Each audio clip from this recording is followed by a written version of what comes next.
This season of Netflix's Temptation Island is a study of modern masculinity. I'm actually genuinely surprised at the beasts, demons, and gargoyles that they cast on this season because it was like shocking.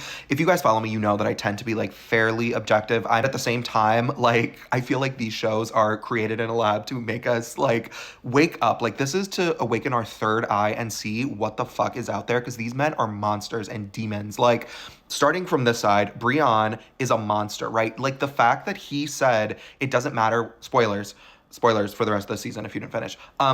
He literally was weaponizing his relationship with Shantae. Like, he has broken her down so much in their relationship that by the time he gets there, he's like obviously there so he can have a threesome. And he's like, well, I'm gonna have a threesome. And then as soon as he does, he rationalizes it and says, well, it doesn't matter, whatever I do, she's going to forgive me, right? He doesn't actually care about their relationship. And then the fact that she leaves with him because she is so mentally destroyed that she can't see a way out because she's like, that's my man, that's my king. A lot of people were saying that she's like a church girl, that she's a good girl. She doesn't see herself outside of him. She sees herself as part of him. And he says that earlier on in the season. He says, she doesn't have any friends. She's always around. I want her to have her own life. I want her to do her own thing. She's always on top of me because like she is a barnacle to him because he has made her that way. He doesn't allow her to exist as a separate person because he's like destroyed her mentally. Grant, monster, demon. As soon as he got there, he was flirting with Natalie. As soon as they obviously the shower situation happened, he had no respect for boundaries. He was already a cheater. He was already ready to like rip that band-aid off. He just was looking for an excuse, right? At first, I thought that they were like in an open situation, that they were just going on to like explore other connections, but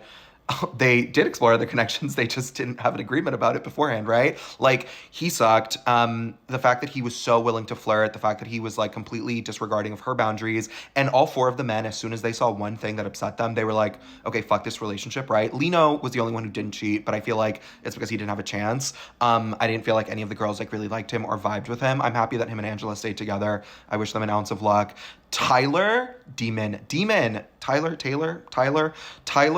is one of the men who is completely incapable of being alone, right? Like, the fact that he was married, befriended Taylor, and then they got together, and then he immediately jumped into another relationship with another girl. As soon as like another bleach blonde showed up in front of him, he was like, that's my queen. Like, he is so insecure. The way that when he found out that she called him a loser, he was like destroyed inside and was like, I'm gonna cheat. I'm gonna cheat. Like, the only leverage that he has in this relationship is the fact that she wants him, right? So as soon as he cheated and was like, well, now she's being punished for wanting him, right? She's being punished for being in the relationship with him because he is a loser. That's why we try to warn you girls when you are dating, and gays, girls, people who date men, when you are dating, you have to be careful of this type of person because they feel so little self-worth that the only thing that they get is external validation. So as soon as that bleach blonde girl showed up and was like, I want you, he was like, bet, right? Because he already knew that this relationship was ending. He was a loser and a flop and jobless. So he had nothing to like keep her attached to him. And he felt so shitty about himself that he like